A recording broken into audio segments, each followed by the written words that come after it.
Pada video kali ini, kita akan membahas mengenai optimisasi tanpa kendala. Dalam ekonomi, kita sering menghadapi masalah optimisasi. Manajer berusaha mencari kombinasi antara capital dan labor yang dapat meminimalkan biaya input produksi. Demikian juga dengan konsumen, yang menentukan jumlah kombinasi konsumsinya untuk memaksimalkan utility. Matematika dapat digunakan untuk membantu memecahkan masalah optimisasi tersebut.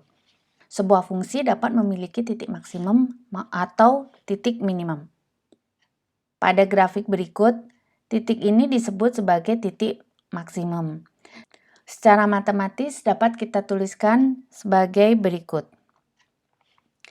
Di sini artinya fungsi X selalu lebih kecil dibandingkan dengan fungsi C untuk seluruh X elemen dari domain.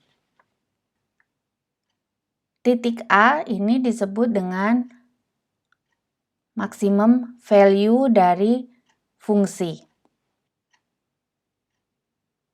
Demikian juga sebaliknya. Pada grafik berikut, titik ini disebut sebagai titik minimum, yang dapat dituliskan secara matematis sebagai berikut. Hal ini dapat kita baca bahwa fungsi X selain dari fungsi di titik C, nilainya akan selalu lebih besar dari nilai fungsi C untuk seluruh X elemen dari domain. Di sini titik B ini disebut sebagai nilai minimum. Syarat pertama sebuah fungsi memiliki titik ekstrim atau extreme point adalah first order condition, yaitu saat derivatif pertama sama dengan 0 atau seringkali disebut sebagai critical value dari fungsi X adalah sama dengan 0. Ketika X lebih kecil dari C, derivatif pertamanya lebih besar dari 0 atau bernilai positif, dan ketika X lebih besar dari C, derivatifnya bernilai negatif, maka artinya C adalah titik maksimum dan derivatif pertama dari C sama dengan 0.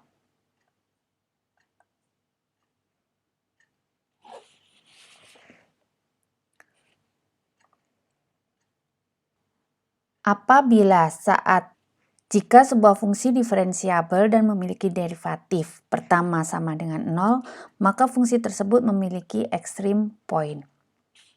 X kurang dari C, derivatif pertamanya adalah negatif, dan ketika X lebih besar dari C, derivatif pertamanya bernilai positif, maka dapat disimbolkan bahwa titik C adalah titik minimum dan derivatif pertama dari C sama dengan 0. Penjelasan tadi dapat digambarkan secara lebih jelas dengan grafik berikut.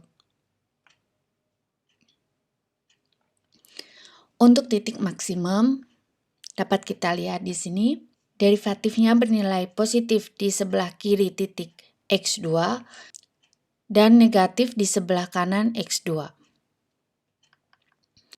Untuk titik minimum, derivatifnya negatif untuk X di sebelah kiri X1 dan derivatifnya bernilai positif untuk X di sebelah kanan X1. Syarat yang kedua adalah sufficient second order condition, yaitu jika derivatif pertama sama dengan 0, kemudian derivatif kedua dari C bernilai negatif, maka titik C adalah titik maksimum. Apabila derivatif pertamanya sama dengan 0, kemudian derivatif kedua dari C bernilai positif, maka titik C adalah titik minimum. Mengingat kembali dari bab sebelumnya, sebuah fungsi akan berbentuk konkav jika derivatif kedua dari X lebih kecil sama dengan 0 untuk seluruh X di dalam interval I. Dengan demikian, jika derivatif pertama dari C sama dengan 0, maka derivatif fungsi tersebut di sebelah kiri titik C pasti bernilai positif dan di sebelah kanan titik C bernilai negatif. Kesimpulannya, titik C adalah titik maksimum dari fungsi f.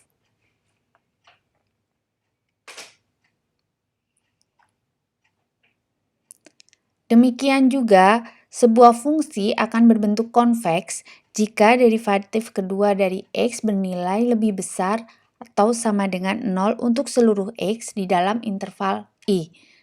Dengan demikian, jika derivatif pertama dari titik C sama dengan 0, maka derivatif pertama dari fungsi X tersebut di sebelah kiri titik C pasti bernilai negatif dan di sebelah kanan C bernilai positif.